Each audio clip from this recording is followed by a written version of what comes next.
नमस्कार. आर-आर-बी N-T-P-C group D Marathi या YouTube चॅनलवर आपलं सहर्ष स्वागत आहे. या व्हिडिओमध्ये आपण आज म्हणजेच 5 डिसेंबर 2025 रोजी आर-आर-बी ग्रुप डीचा जो फर्स्ट शिफ्टचा पेपर झालेला आहे, त्यामधील 30 प्रश्न पाहणार आहोत आणि ऑथेंटिक असे प्रश्न आहेत.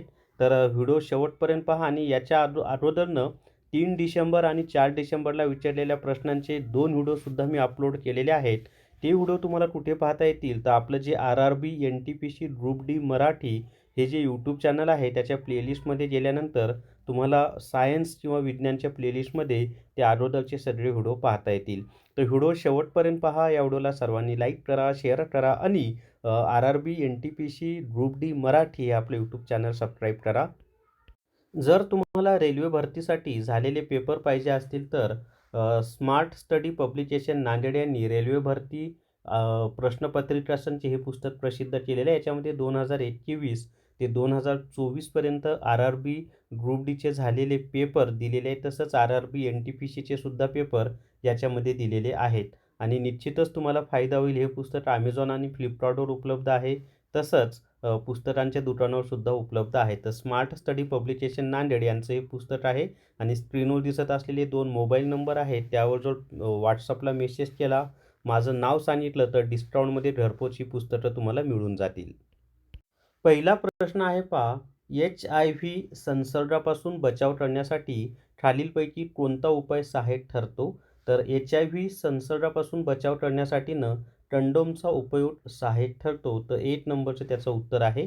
त्याच्यानंतरचा दुसरा प्रश्न आहे पहा, जेव्हा एखाद्या चेंडूला ऊर्ध्व दिशेने वरच्या दिशेने फेकले जाते, तेव्हा गुरुत्वाकर्षणामुळे वेगावर काय परिणाम होतो? तर त्याचं उत्तर आहे पहा, जसा आपण चेंडू वर फेकला तर काय होतं की वेग कमी होत जातो आणि सर्वोच्च बिंदूवर वेग काय होतो? 0 होतो. आता एक लक्षात ठेवा, माझ्याकडे फक्त प्रश्न आलेले आहेत, पण हे जे 4 पर्याय आहेत ते मी स्वतः काढलेले आहेत. ते म्हणजे व्हिडिओ बनवायला सोपं जातं त्यामुळं. तर पर्याय मी काढलेले आहेत, पर्याय परीक्षेतले नाही आहेत. पण योग्य उत्तर मात्र मी तुम्हाला सांगत आहे. मला फक्त प्रश्न भेटले होते. फ्लोएममध्ये मुख्यत्वे कोणती नलिका आढळतात? आता याच्यामध्ये फ्लोएम म्हणजे आपलं जी म्हणजे हे जे असतात आपलं झाडामध्ये रसवाहिनी आणि जेलवाहिनी त्याच्यावर आधारित प्रश्न आहे. तर फ्लोएममध्ये चालनी नलिका म्हणजे शिव ट्यूब्स आढळतात. बी हे त्याचं उत्तर आहे. त्याच्या पुढचा प्रश्न आहे पहा, जे थॉम्सनच्या अणू मॉडेलनुसार अणूचे वर्णन कसे केले जाते? तर जे थॉम्सन यांनी जे अणू सिद्धांत मांडलेला आहे त्याच्यामध्ये अणूचं वर्णन कसं आहे? तर अणू हा एक धनात्मक आवेशित गोल आहे आणि ज्यात ऋणात्मक आवेशित इलेक्ट्रॉन अंतर्निहित असतात. म्हणजे अणू एक गोल आहे, त्याच्यामध्ये धन कण पण असतात आणि इलेक्ट्रॉनवर ऋण कण असतो असं त्यांनी सांगितलेलं होतं. इलेक्ट्रॉनवर ऋण प्रभार असतो. त्याच्या पुढे पहा, खालीलपैकी कोणते कार्य गॉल्जी टाईचे नाही? आता गॉल्जी टाईचं कोणतं कार्य नाही असं आपल्याला विचारलेलं आहे. तर साध्या शर्करेचे जटिल शर्करेत रूपांतर करणे हे गॉल्जी टाईचं काम नाही. मग बाकी लायसोझोमचे निर्माण करणं हे गॉल्जी टाईचं काम आहे. खनिजांचा संग्रह करणं हे काम आहे. स्त्रावमध्ये मदत करणे हे सुद्धा काम आहे. परंतु सी जे आहे ते त्याचं काम नाही. आपतित किरण आणि निर्गत किरण यांच्यामध्ये बनणाऱ्या कोणाला काय म्हणतात? म्हणजे परावर्तित किरण व आपत्ती किरण असं आपण म्हणू शकतो. आपत्ती किरण व परावर्तित किरण यांच्यामध्ये जो कोन बनतो त्याला काय म्हणतात? तर त्याला विचलन कोन असं म्हटलं जातं. अँगल ऑफ डेव्हिएशन सी हे त्याचं उत्तर आहे. त्याच्यानंतरचा प्रश्न आहे पहा, प्रिझकर आर्किटेक्चर पुरस्कार 2022 कोणत्या वास्तुविशारद आणि शिक्षकांना देण्यात आला आहे? तर प्रिझकर आर्किटेक्चर पुरस्कार 2025 हा जो पुरस्कार आहे हा लिऊ जियाकुन यांना मिळालेला आहे. बी हे त्याचं उत्तर आहे. 2025मध्ये नेमबाजीच्या क्षेत्रातील मेजर ध्यानचंद खेलरत्न पुरस्काराने कोणाला सन्मानित करण्यात आले आहे? तर याच्यामध्ये मनू भाकर ही जी नेमबाज आहे हिला सन्मानित करण्यात आलेला आहे. कशानं? मेजर ध्यानचंद खेलरत्न पुरस्कारानं. तर चालू घडामोडी सुद्धा करा बरं का व्यवस्थित, त्याच्यावर प्रश्न येत आहेत. मेजर ध्यानचंद खेलरत्न पुरस्कार 2025 प्राप्त करणाऱ्या खेळाडूंमध्ये हॉकी खेळाडू म्हणून कोणाचा समावेश आहे? तर हरमनप्रीत सिंह ही हॉकी खेळाडू आहे. सी हे त्याचं उत्तर आहे. अनुराग कश्यपच्या डकेत चित्रपटात मृणाल ठाकूरसोबत मुख्य अभिनेता कोण आहे?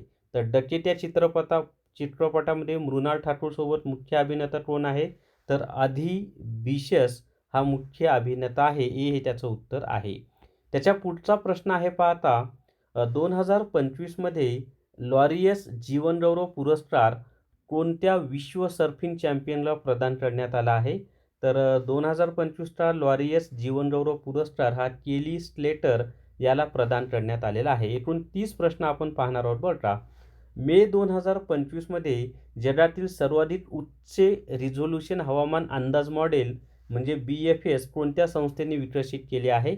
तर याचं उत्तर आहे भारतीय उष्णकटिबंधीय हवामान विज्ञान संस्था IITM पुणे यांनी विकसित केलेला आहे. आता याच्यामध्ये अजून एक लक्षात ठेवा की IITM किंवा भारतीय उष्णकटिबंधीय हवामान विज्ञान संस्था कुठे आहे असा पण प्रश्न येऊ शकतो. तर ती संस्था कुठे आहे? तर पुणे या ठिकाणी आहे. आशियाई ॲथलेटिक्स चॅम्पियनशिप 2025मध्ये भारताने एकूण किती पदके जिंकली आहेत?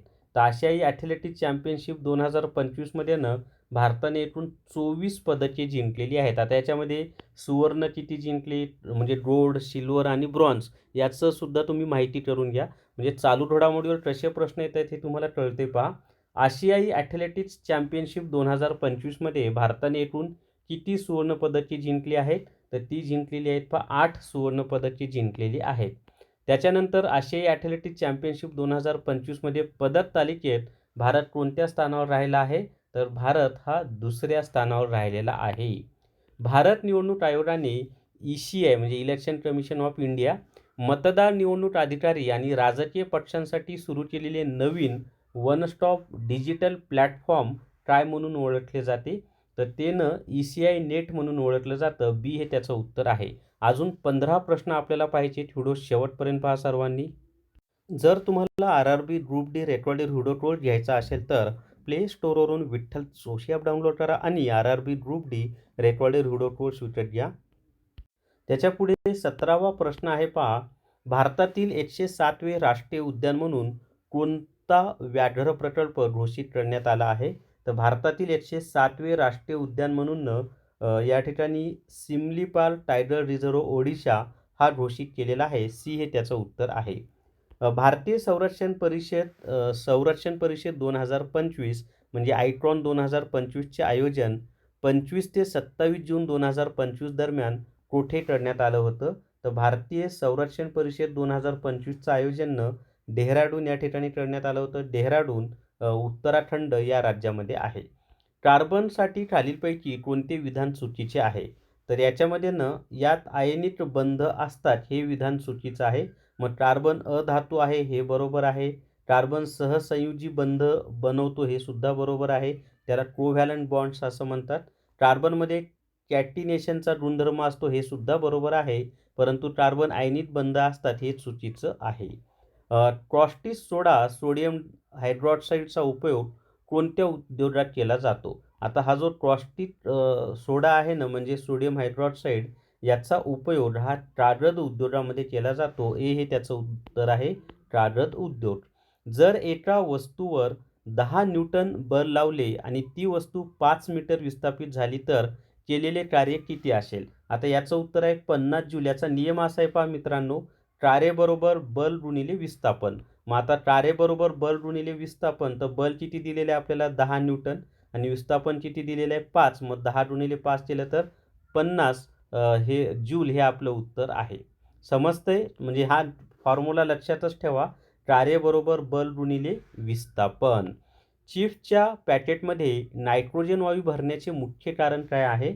तर चिप्सच्या पॅकेटमध्ये नायट्रोजन वायू भरण्याचं मुख्य कारण आहे ऑक्सिडीकरण थांबवण्यासाठी आणि कुरकुरीतपणा टिकवण्यासाठी. आता याच्यावर तुम्हाला उलट असाही प्रश्न येऊ शकतो की चिप्सच्या पॅकेटमध्ये कोणता वायू भरलेला असतो? तर चिप्सच्या पॅकेटमध्ये नायट्रोजन हा वायू भरलेला असतो. हे पण लक्षात असू द्या. जर परिपथामध्ये विद्युत विभव 5 व्होल्ट आहे आणि प्रतिरोध 10 ओहम आहे तर विद्युतधारा किती असेल? आता याचं उत्तर आहे 0.5 अँपिअर. पण ते कसं काढायचं माहिती आहे का? इथे मी दिले पहा की ओहमचा नियम काय सांगतो? ओहमचा नियम म्हणजे I. तर I बरोबर V भागिले आर. व्ही म्हणजे व्होल्ट आणि आर म्हणजे रोध. मग या ठिकाणी आपल्याला व्होल्ट किती दिलेलं आहे म्हणजे व्हीची किंमत आहे 5, आरची किंमत आहे 10. मग 5 × 5, 5 दोन्ही 10, 1/2 म्हणजेच 0.5. लक्षात आले? तर 0.5 अँपिअर हे त्याचं उत्तर आहे. किती नंबरचं ऑप्शन आहे? 2B हे त्याचं उत्तर आहे. ओके. चला त्याच्या पुढचा प्रश्न पाहूयात. आता 0.5 उत्तर आहे. ध्वनीच्या नैसर्गिक गुणधर्मानुसार कोणते विधान योग्य आहे? आता ध्वनीच्या नैसर्गिक गुणधर्मानुसारनं की ध्वनी अनुदैर्ध्य तरंग म्हणजे लॉन्जिट्युडिनल वेव्ह आहे आणि त्याला माध्यमाची आवश्यकता असते. ध्वनीच्या प्रसारासाठी माध्यमाची आवश्यकता असते. सर्व एक तर वायू माध्यम पाहिजे किंवा घन माध्यम पाहिजे, कोणतं तरी माध्यम पाहिजे ध्वनीचं प्रसारण होण्यासाठी. त्याच्या पुढे आता डोळ्यातील भिंगाचे प्रमुख कार्य काय असते?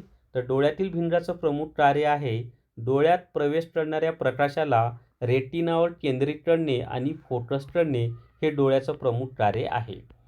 महिलांमध्ये फलन मुख्यत्वे कोठे होते जिथे शुक्राणू अंड्याला मिळतो?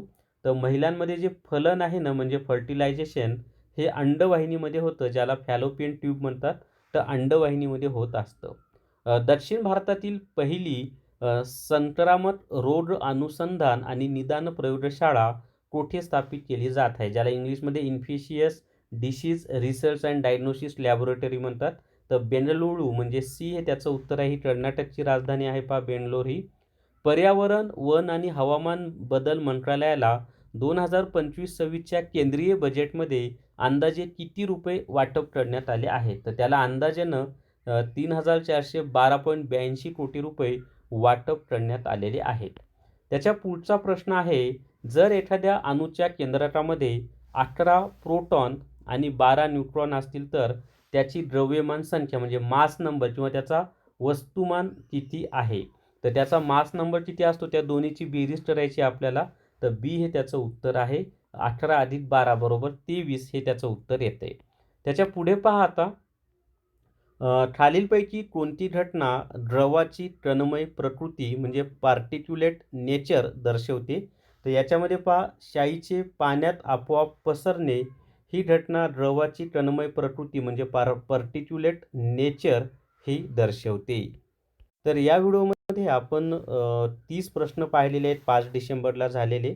अजूनही आगामी तुम्हाला व्हिडिओ पाहायचे असतील तर चॅनलला सबस्क्राईब करा. या व्हिडिओला सर्वांनी लाईक करा, शेअर करा आणि RRB NTPC group D Marathi हे आपलं यूट्यूब चॅनल सबस्क्राईब करा. तसंच RRB group D recorded video कोर्ससुद्धा विकत घ्या. थांबूयात. धन्यवाद.